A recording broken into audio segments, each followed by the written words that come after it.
Country Club Hills residents, welcome to this edition of Eyes on the Hills, and we have the pleasure of speaking with Mr. Perry Cavitt. Sir, Hello, sir. Thank you so much. No problem. Thank you for having me. All right, so we are currently still in the season of Black History Month, and Sweet Home Chicago has just taken place at Hillcrest High School. Latest show. It is currently airing on Channel 4 now. So why don't you tell us a little bit about Sweet Home Chicago and the concept behind the development of that program? Well, Sweet Home Chicago is about Chicago blues artists predominantly. Some that I grew up listening to, some that I admired. And whenever I put a show together, I always think, what would I want to see next, or who would I like to be in that show? And that's how I usually start writing out my shows. So who would I like to see?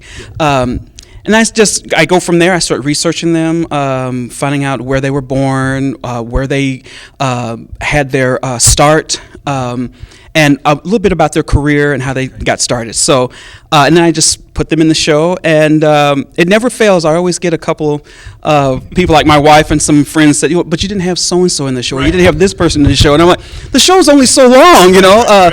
And then a lot of the times, you have to remember that I'm looking for specific Chicago blues artists for the Black History Show. So a lot of the times, the people that are suggesting weren't really Chicago blues artists. They performed here, but they're from some other city and predominantly somewhere else. People fighting one another and think they're doing swell, and all they want is your money, and you can go to, that's all. This year, putting the show together, we had amazing artists, and we had people who showed up that when I was writing it, I admired. I had no idea that I was actually going to be speaking to them and having them come to our show as well. And that was largely due a great part to Joyce Cookie Threat. That's Coco Taylor's daughter. Okay. She found out that I had her mother represented in the show, Miss Coco Taylor, who I loved and admired since college. And so I got a phone call from her, and I asked her, would you like to come and see the show, thinking that was going to be it. But she asked if she could come and speak a little bit about her mother, and I'm like, are you kidding me? Yes, please. And then, she came and she watched the rehearsal.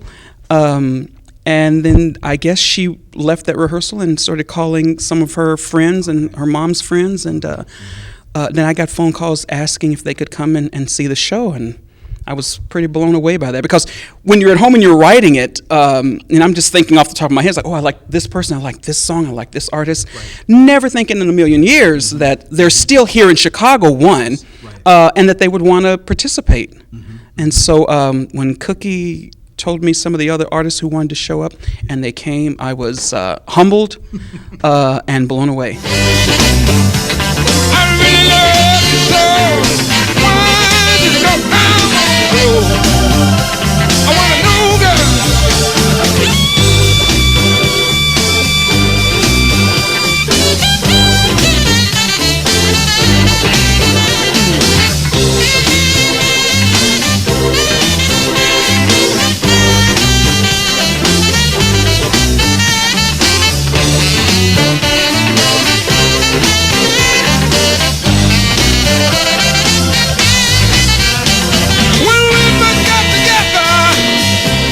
Let me ask you this. In the development of this production, is this Perry's love for the blues, or is this another production?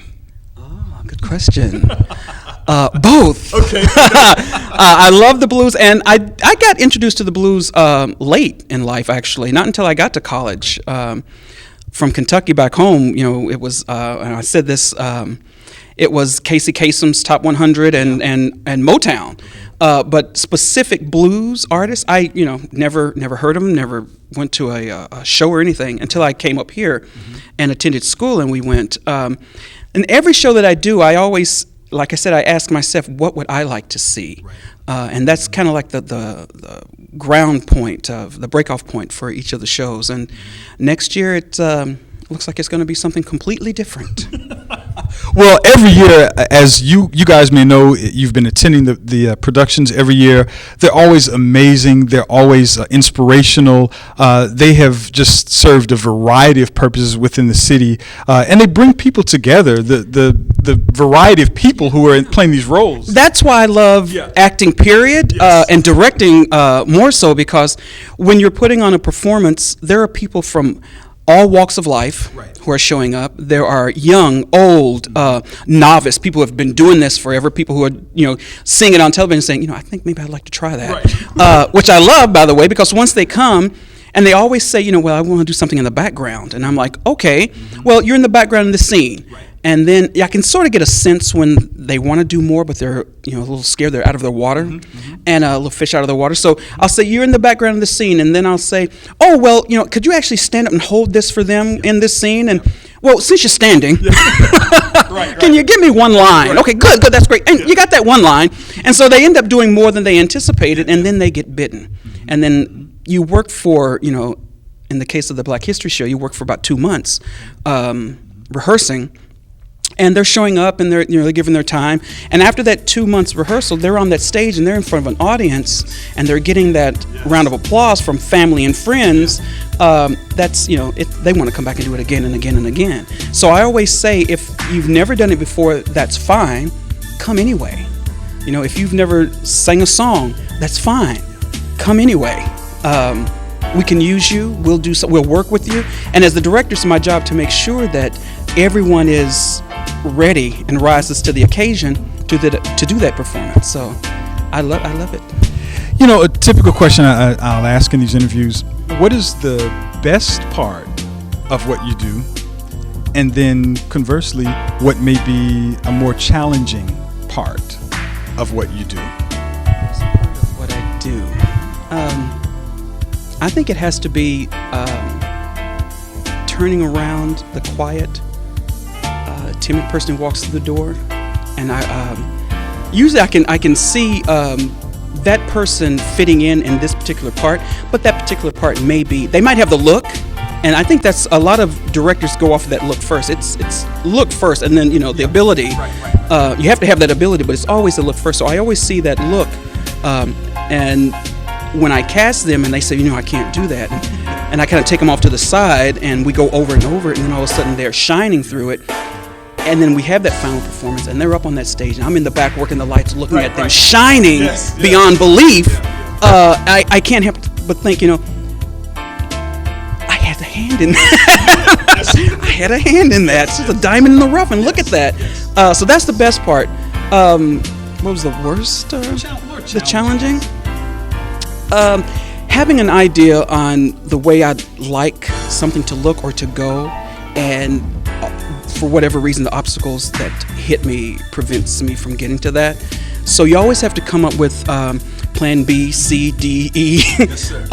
And I always try to, for everything, because I sort of anticipate, and I always go off the fact anyway, there's going to be a problem right off the bat with this, so how can I handle that if it does happen? If it doesn't, great, let's move on. Exactly. And 9 times out of 10, that's the case, but when I do have that moment where things aren't really going the right way, it's having to figure out the person, because each person that comes in, whether they're a professional actor or not, you have to kind of talk to them, and you sum up how they are, what you can say to them, what you can't say.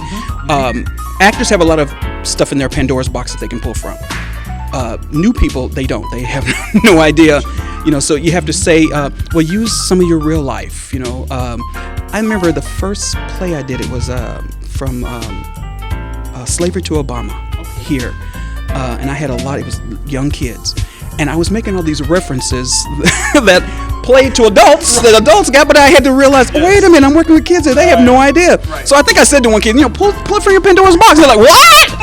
I'm like, oh, yes, okay. Well, pretend it's your dad saying this to you. And your dad's saying it to you angry. Give me that line. And that they can relate to. So that's the challenging part would be knowing how I want things to go, and then having to veer. And it always has veer, but you get right back on that track. And if you've done your job well, the audience has no idea. And I tell the actors that too. If you get on stage and you mess up, the audience has no idea. They don't know where unless you telegraph to them. Woo! Right. Woo! Perry! Just go with it. But that would be the moment where I'd go, oh, okay, that's not a good thing. But for the most part, yeah, it goes smoothly every year. What's next for Perry Cavitt? Oh, well. You know that was coming. Yes, I did. Well, it's really weird. After each show, I'm always thinking about the next Black History show. Because actors jobs are so far and in between.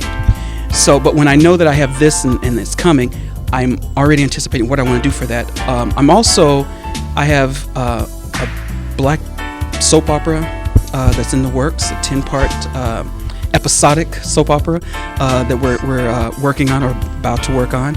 I have a play, it's sort of a whodunit in theater that I'd like to actually put in an actual big theater and lights and seats and all of that. But those are the two main things. The soap opera is the one that's on the real front burner right now. I want to get that cast and start filming that ASAP, and then hopefully you'll be able to see it right here on this channel. Right here on Channel 4. I second that. Mr. Cavitt, thank you so much, sir. Thank you, my friend. It's been a pleasure. Indeed, a very, very talented gentleman. I've had the pleasure to work with him on some of the productions, and those of you guys that have been there, you've been wowed every time. So it was just really exciting for me to be here and get the chance to kind of get into the insides of Mr. Perry Cavitt. Coming up in the next segment, we're going to visit with Principal Jones at Sakuda Elementary School. They had a dynamic Black History production, so we're going to bring you some clips from that, and then we've got a special segment at the very end of the program, so stay tuned. We've got a lot more show ahead.